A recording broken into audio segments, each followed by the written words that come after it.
From the voice to the Om, the group approach to hierarchy. Everything in the created universe originates from sound. In the beginning was the Word, and the Word was God. Hindu scripture refers to Vishnu as the great singer, creating by means of his song. Everything around us is a vibration of some kind. Our bodies emit sound, and through sound, the cohesiveness of our molecules is maintained. Sound permeates the entire universe. If we stretch our creative imagination, we might be able to get a faint glimmer of the majesty and all-pervasive nature of the universe emitting sound, the music of the spheres, the universal vibration. All lives, from the great ones to the tiniest atomic lives, have their own unique sound, and these blend together in various combinations and permutations, creating the evolving cosmic symphony. An incarnated human being is the instrument for the soul, and it is through the will of the soul that we strive to perfect the purity of our vibration and the quality of our instrument, the threefold personality, so the soul can sing through it. Through meditation, we strive to find our egoic note and listen for the musical quality of the hierarchy. Each person has their own chord, which is contributing to the music humanity and hierarchy are playing together. How do we imagine this symphony to sound? How are we blending our notes with each other and with those of our elder brothers? Are all parts of the chorus sounding harmoniously together? The human voice is a gift of perfect physiological engineering, and all are unique. It is the mechanism through which our emotions, thoughts, and desires are expressed for good or harm. It is capable of a tremendous range of expression and nuance, and we instantly know a great deal about another person by how they use their voice, their own distinctive sound and timbre. The singing voice is capable of producing an astonishing range of pitch, volume, and color, and when used in a group, uplifts and soothes the listener to even more sublime levels. There are many examples of groups raising their collective voice through protests, uprisings, mass demonstrations for or against something, endless writings, blogs, and articles. There are so many loud voices that it is difficult at times to make sense of all the different points of view, and often the loudest and most insistent are the most heard. But we are much more concerned with hearing the inner voice, the still small voice guided by the intuition that enables us to discern the vibration of our soul, the first stage of soul fusion.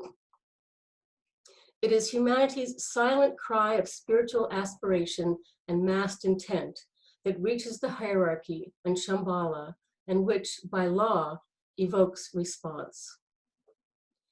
As the planetary throat center, humanity as a whole is the instrument through which the cry to the heavens is sounded, the voice. This cry has as many tones as there are people, as many variations as there are stars in the sky or grains of sand on a beach, and the cry often originates from some kind of pain or suffering. Being the throat center of the planet, humanity represents the principle of active and creative intelligence, the quality that was perfected in the previous solar system. Humanity is responsible for the expression of creativity. This is seen in all aspects of human living. We really know only a small fraction of our history since individualization, but in the several thousand years we do know, there have been steady advances in knowledge, technology, invention, and discovery at a relative speed that is quite impressive. Individuals have used their ingenuity and creative powers of thought to solve all kinds of problems, to harness the energies underlying matter, and to create ever more refined and sophisticated forms. This work has been done by individuals who are able to focus the mind toward a specific goal and to meet a particular need. And every time creative work has been successful, it has helped and uplifted others in some tangible way, raising the vibration of the whole. The great painters and sculptors of the Italian and European Renaissance created art that continues to inspire. The great German poets and composers have uplifted countless millions of people for hundreds of years. The creative innovations of architects, scientists, and engineers, all wholeness-driven actions in every aspect of human living, are testament to the reality of the forces of creative life circulating through the fourth kingdom, helping to raise the race and contribute to the evolutionary purpose of the Logos. Today, there is an unprecedented crisis/opportunity for all of humanity presented to us in the form of a deadly virus causing a global pandemic, the COVID-19. Never before has there been a crisis in which all of humanity is involved and working together toward a solution to the same problem at the same time.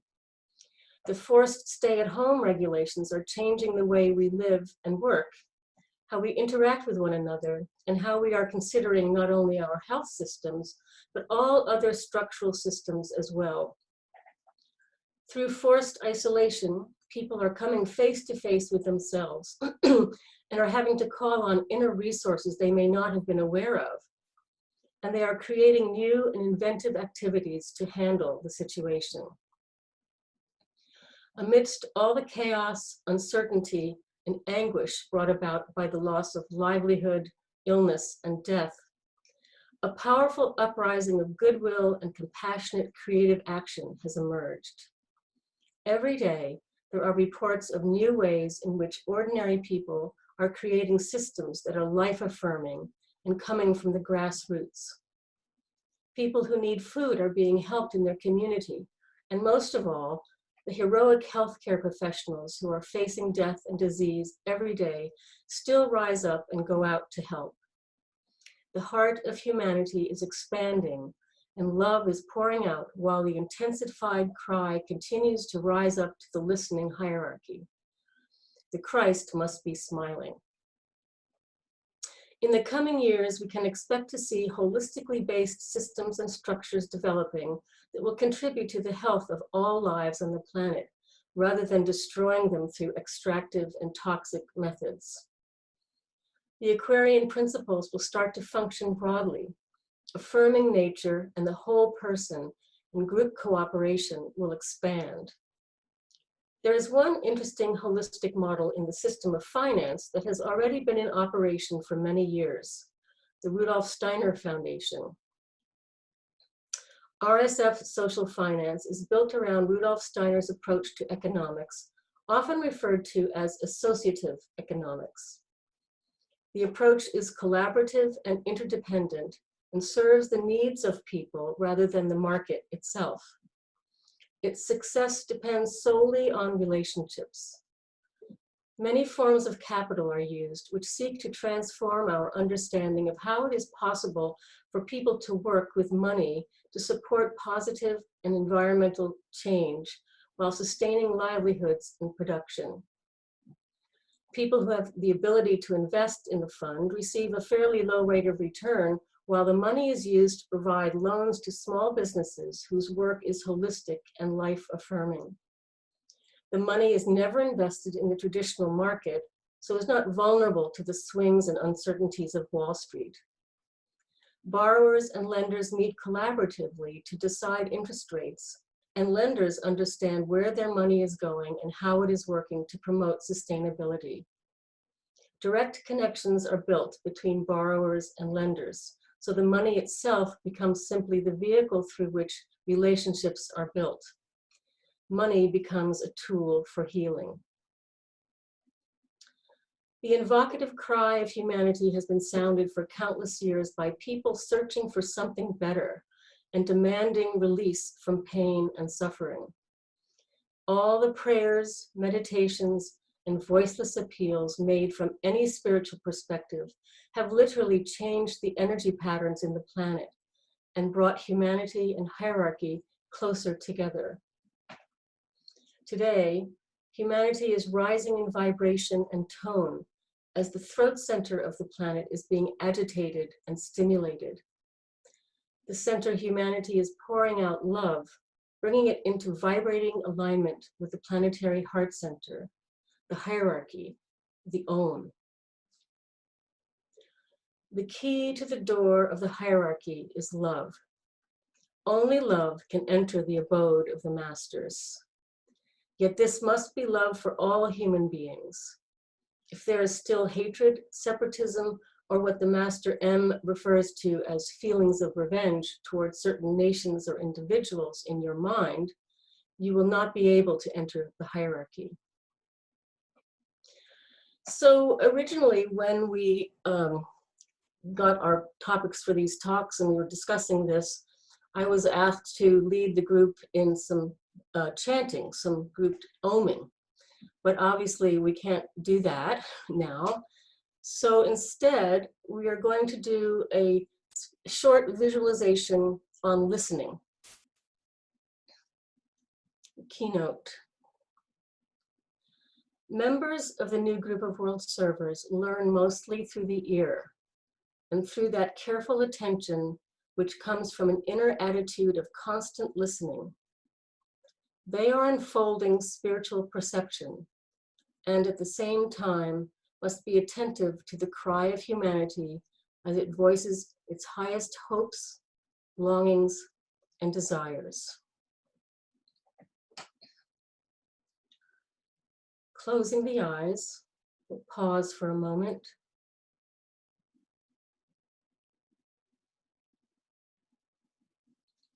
Open out the awareness to sense the joyful sounding within.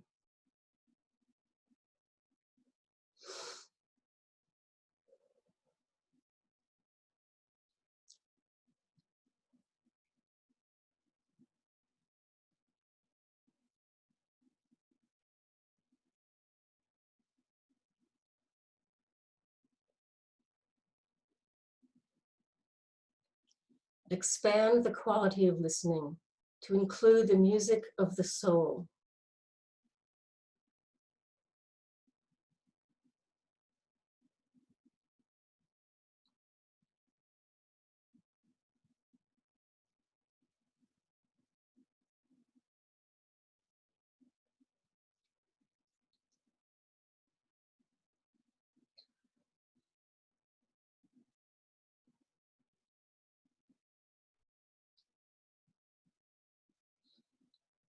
Imagine all souls singing and vibrating together. The diverse tones and timbres all blending harmoniously together.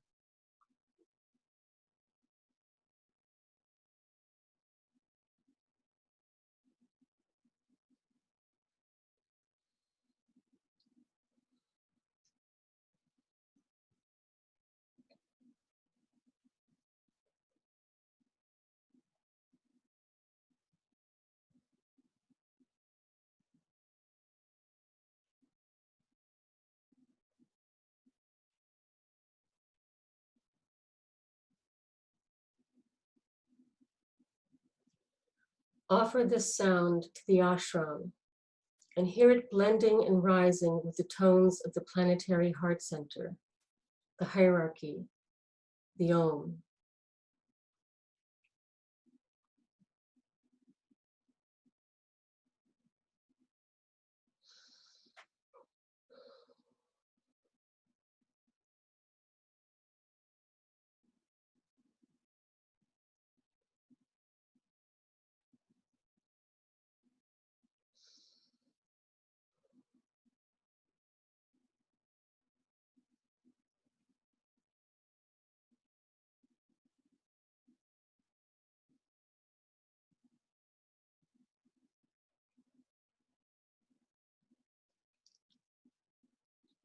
Sense the majesty and tenderness of the Christ, causing the etheric substance to vibrate with crystalline purity and heavenly music.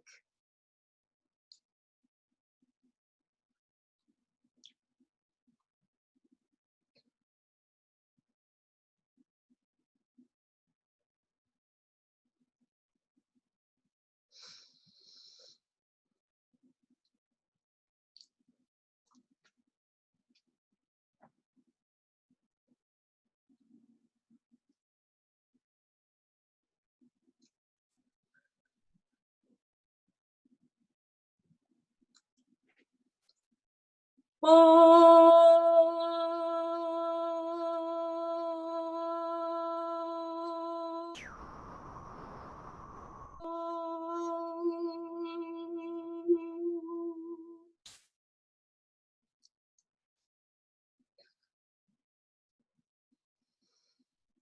you.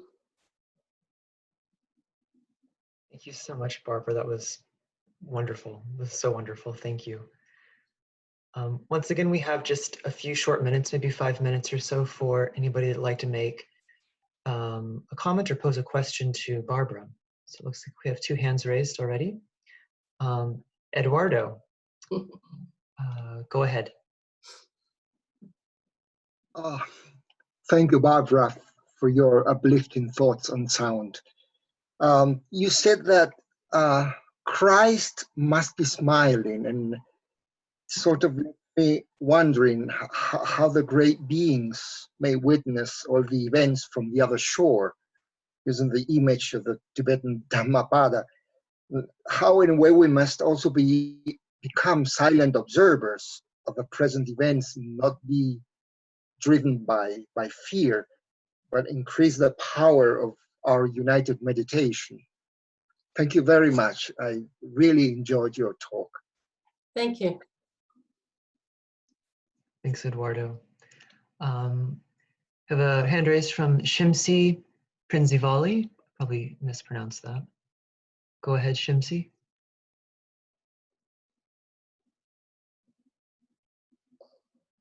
We don't hear you. You're still muted. So let me try to unmute you one more time.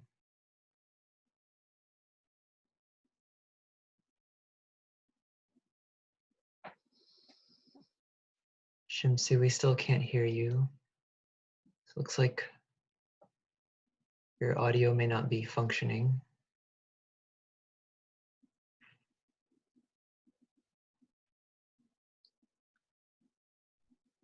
Maybe I can comment on something yesterday that I believe it was one of the participants, I think it was Wendy Boyd, mentioned after Eduardo's talk, that she was talking about music and performing being more democratic and not being so elitist.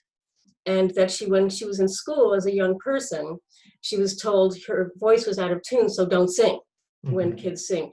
And this is one of the things that to me is the most criminal things that happens in our world, because singing is a natural expression of yourself, of your soul. And that's why I think some people are so shy about it. Our culture in the United States anyway, we're not encouraged to sing.